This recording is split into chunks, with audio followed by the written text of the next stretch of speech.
Hello, everyone. Welcome back to Squat Cobbler. I am Dr. Mike at Official Pagan on everything, and joining me, as always. Hi, everybody. This is Kelly at KELLYTHUL on Twitter and Instagram, and we would greatly appreciate it if you would like, subscribe, comment, tell your friends, order T-shirts, and nothing else, Mike. Nothing else. Did you say turn on notifications? Okay, and that. That would be good too. Okay, but that's it. And a special thanks in your sex tape. So anyway, Kelly, I have to ask, it's Halloween, and we had a lot of fun with last year's Halloween specials, but there is one thing we neglected, something that is incredibly ingrained in me as a human. And so I need to know this about you. And I feel like this is something we've never talked about before. And maybe this is the end of our decade working relationship together. But Kelly, are you an Elvira guy? First of all, it feels like a lot more than a decade. I just like to tell you, it really does. I was trying to figure it out the other day. How long is it? So 2013 seemed to be a busy year for a lot of the stuff. So we're approaching it. So probably 2012 and 2013 is when a lot of this stuff started. So I know Nurture and Support started in 2013. So okay, so probably 2012 then. Yeah, probably. So that would be darn close to a decade. Wow. How can you not be an Elvira guy? Yes, I am totally an Elvira guy. Okay, great. Excellent. I would hate for this to have been the thing where we had to part ways. Yes, indeed. So what was your introduction to Elvira, sir? It's a great question. I think just in some of the when they were doing a horror movie not recap shows, or just even some of the series where you'd have a host, I caught her on those. I think some MTV activity probably too would have been there, but those are probably the earliest places I came across her. I know you have a much richer backstory to tell on that, so we should probably get right to that. Well, I mean, I discovered Elvira the same way as everyone else on TV. Huge fan of the Elvira Mistress of the Dark movie, both of the movies, the main Elvira films, Mistress of the Dark and Haunted Hills, are both excellent, and she's appeared in other movies as the character. So there's a ton of great stuff there. I've loved all the iterations of the shows. I'm a huge fan though, and when I want to say in college, I met her for the first time. We were at some film festival, and we were there to see one of her movies, but she was not there in character. So it was just Cassandra Peterson, the actress, and she hadn't been introduced or anything. So she was just kind of walking around, and most people didn't recognize her. So I saw her and I was like, I'm going to go talk to Cassandra Peterson because no one else is. This might going to be an only opportunity to kind of rather than just get something signed, go up and talk to Cassandra Peterson for a couple of minutes. And she was awesome.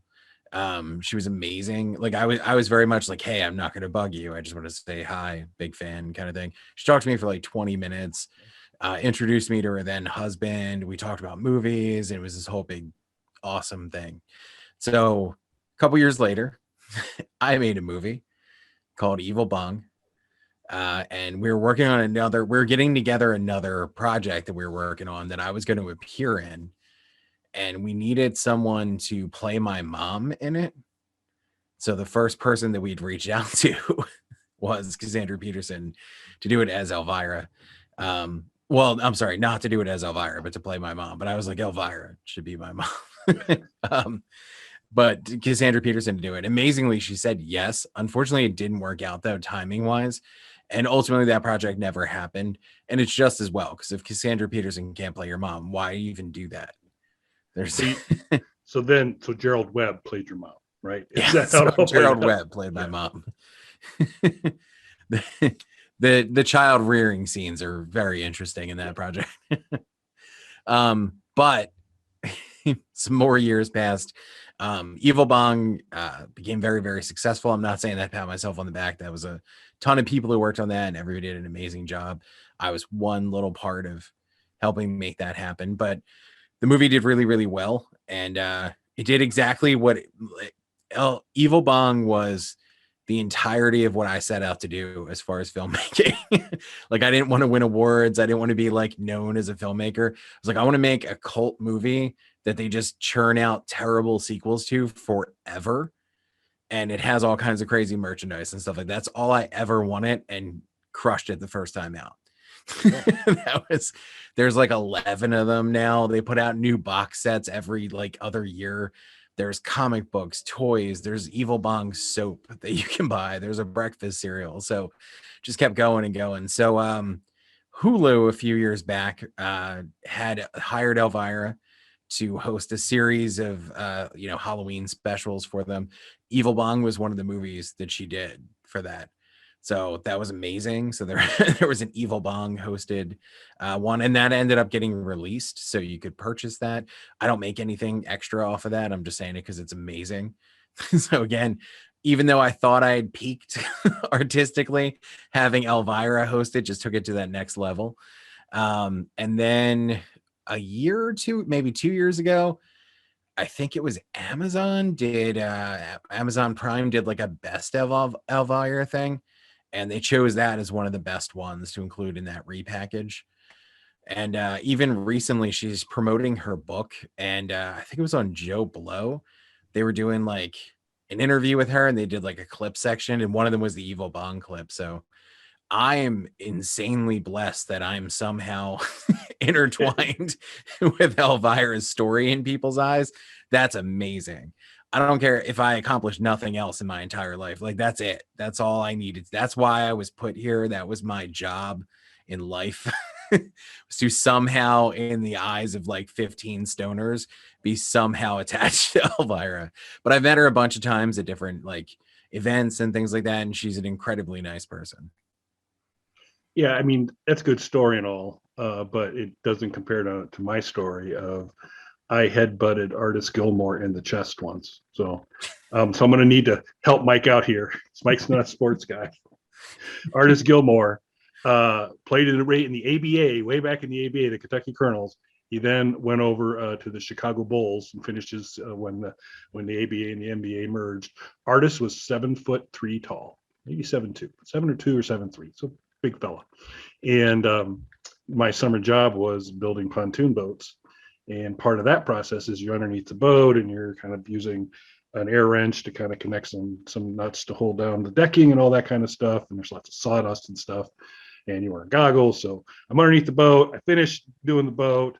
I get up. I'm dusting myself off. I can't really see. I turn around and boom, I bump into something where something shouldn't be. And it was Artis Gilmore's chest, because I looked up and there was this large head, well, he cut his hair at that point. He used to have a massive, awesome afro. But I think that tops yours.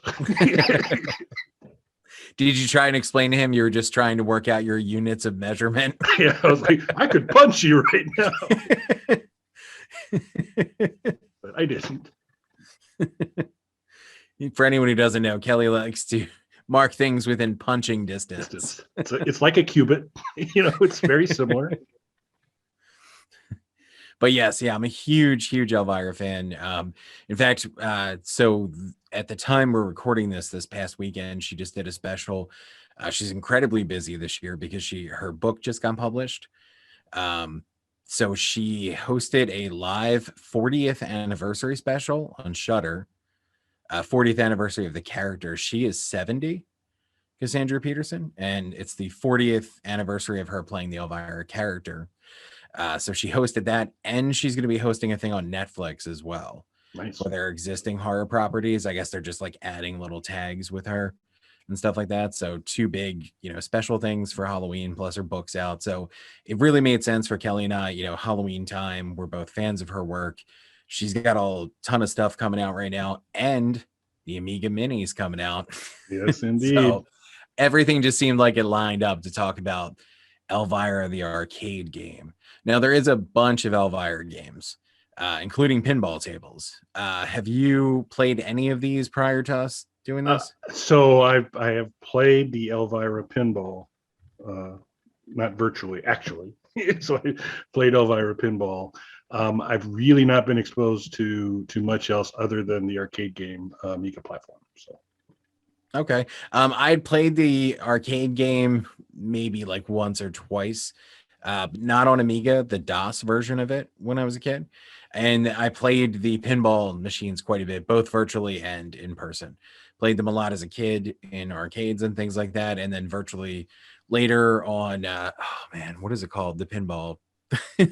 there's pinball FX pinball, or you're talking about the one like that's on Steam and stuff that Yeah. That one. it's there. It's right. It's right there. We're super good at this. Yeah. It's right there. Yeah. Some of these things we like to spell out for you rather than say Yeah. them, so it's clear. You guys know we're not going to talk down to you by That's over right. explaining it. You're welcome. It's a multimedia thing. Yeah. Yeah. So I'm a big fan of all the stuff. It made sense though, I think, with everything going on with the Amiga, you being a big Amiga guy, me just kind of discovering Amiga and getting excited about this mini system that's coming out, to kind of start talking more about the Amiga games that people should be looking for when these come out, both for myself as a newcomer to it. People can kind of learn along with me. Somebody who's, the pro, sharing their knowledge like Kelly, getting everybody excited about the Amiga Mini coming out. So it made sense to do some kind of Elvira game, and particularly the arcade game for the Mini. So delving back into this, what were your thoughts on that, sir? So a fun game, kind of a long game, which is good. Yeah. I mean, there's absolutely nothing wrong with that at all. I was struck by two things, and the second one will enter a danger zone with Mike, I'm sure, but we'll just go through. First of all, as far as the character goes, I challenge anyone to find any character in any platform with better posture than Elvira carries in this game, because it is profound. She has excellent posture throughout the entire game. So Yes. It's very, very vertical. And in terms of that. And then the second thing, I find it both intriguing and noticeable how in kind of the old 8-bit world, when that they could pull off cleavage better than I thought with limited pixels to great effect. And so props to them for that. So these are a couple of my big takeaways. Nice. So unlike Kelly, I don't want to be canceled. So I'm not going to talk about anything like that. Yeah, Mike. Good thing we got the straight arrow on the show. Yeah, he's got to bring it back in, bring it back home. But yeah, I had a lot of fun with this one, and it's weird. Like, I'm not a huge platformer kind of guy, but I think we've all, especially people who are familiar with what we're considering retro games, I think that we're all familiar with platformers. So I think that this was an obvious one to go with, rather than, more of the PC game experience that the Elvira Mistress of the Dark game and Elvira 2 game are.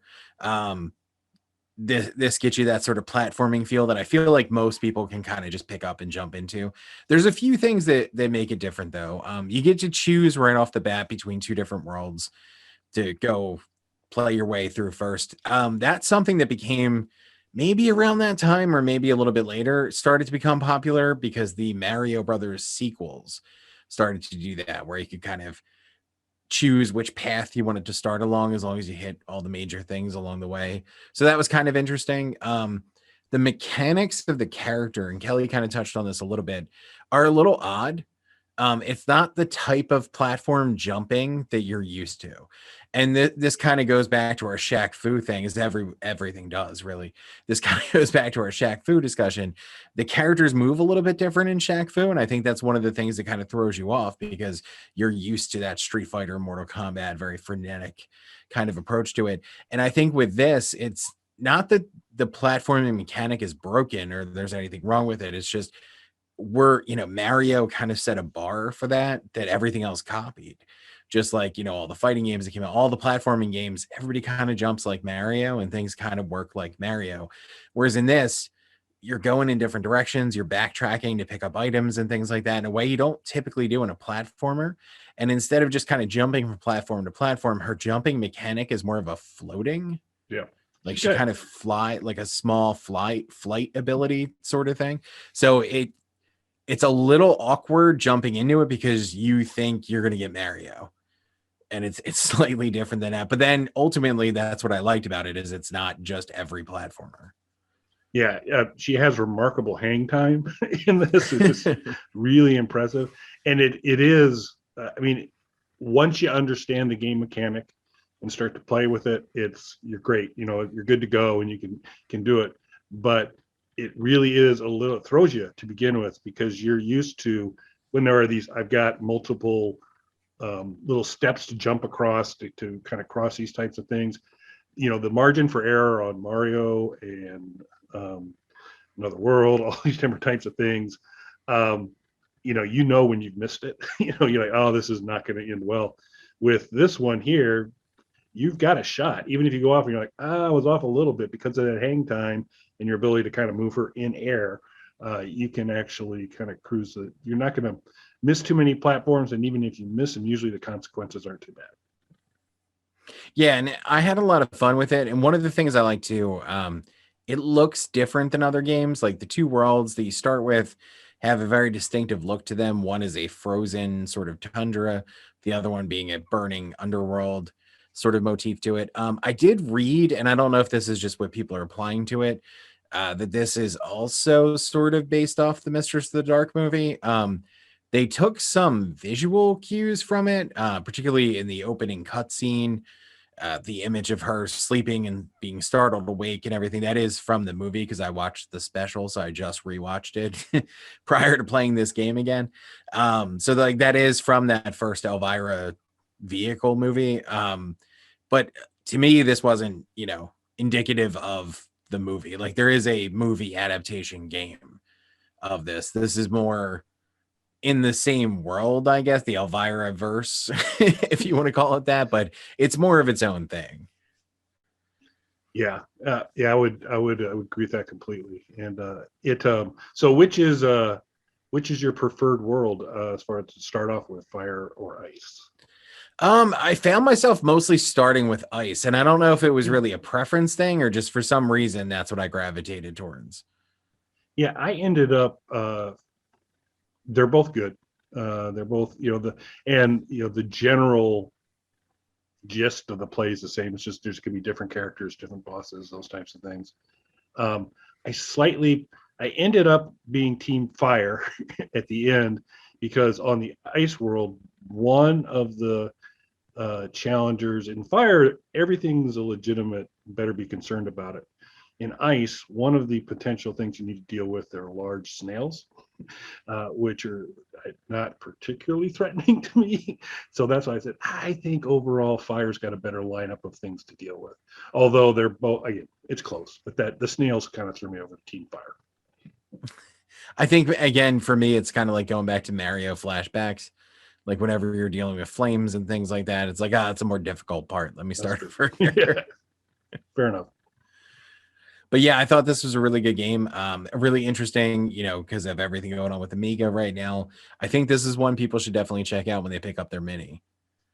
Absolutely. And then sometime in the future, gang, we're going to have an Amiga Forever show where I'll kind of talk Dr. Mike through a little bit of the awesomeness of Amiga Forever and be able to kind of pull off all sorts of Amiga emulation on a PC. And we'll talk a little bit about that, which would be another great way to play this game. So, very nice, very nice. Well, anything else you want to add to this one, sir? Nope, I think it's a great way to start off. Last year, we had a lot of fun doing the Halloween shows. We're doing the same again this year. We're through October.